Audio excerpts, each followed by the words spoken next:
we're currently on our way to get this car retuned with Shane Hines just outside of St. Louis. He's a very good tuner with this platform. Is basically an expert in this platform specifically. But we're retuning this because, one, we've actually have put on a ported throttle body, which you guys have seen earlier on the channel, and the tune that this car came with the mods that it's supposed to have, is not very good. So we'll talk about that, and then we'll also see how she does after she gets retuned.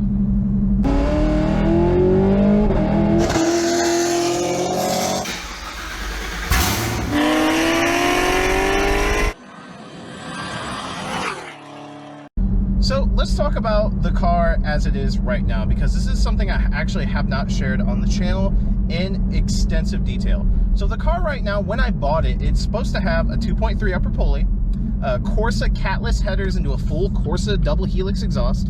The double helix is discontinued. It's a very, very sought after item. Thankfully, when I bought the car, it has it on there. So full Corsa exhaust Catless. It's got a Rotofab Big Gulp cold air intake, and new spark plugs, new wires. And the car made on the dyno sheet, I'll pull it up here, 578 I think to the wheels on a dyno jet. The torque looks to be pretty accurate. It's like 648, 649. You guys are looking at it right now. And I just feel like something's off. Either the tune's not right there, or maybe it's not a 2.3 upper pulley after all. I just feel like something's off, because the car should be making about 620 wheel on the dyno jet. Honestly, anything over 600 I think is really good, but as you can see, or as you saw I should say, it's just not what it's supposed to be. The torque is there, I feel like the torque is correct, but the horsepower is not there. So I feel like something's off. And it was done at a shop, I'm not going to name them, that doesn't necessarily specialize in this platform. They do all platforms, so they don't necessarily specialize in it like Shane Hines does.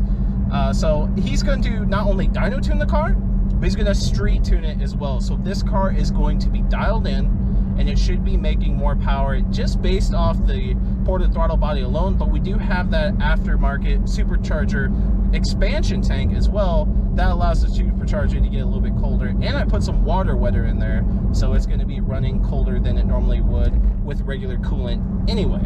So next time you see me, it's going to be after the car is tuned and whatnot, and we'll talk about the numbers and everything, and see if it actually made a difference to have someone that's more specialized in tuning the car, and also to see what just little things that we did with the ported throttle body and the supercharger expansion tank, and see if it helped us any. So we're back in the car, we got the car back, and man did it make some good power.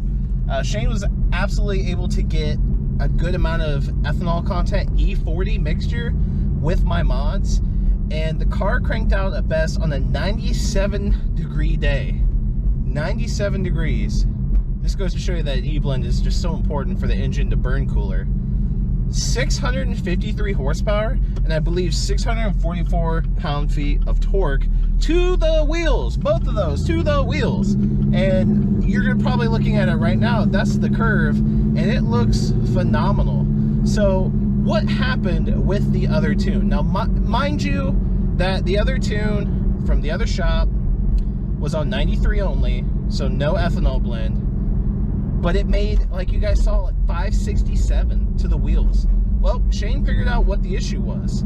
They were flooding the engine with fuel, aka running extremely rich, and that just kills the power through the power band on these engines on this platform. So it made sense why I was losing power, and honestly why I was getting really interesting gas mileage.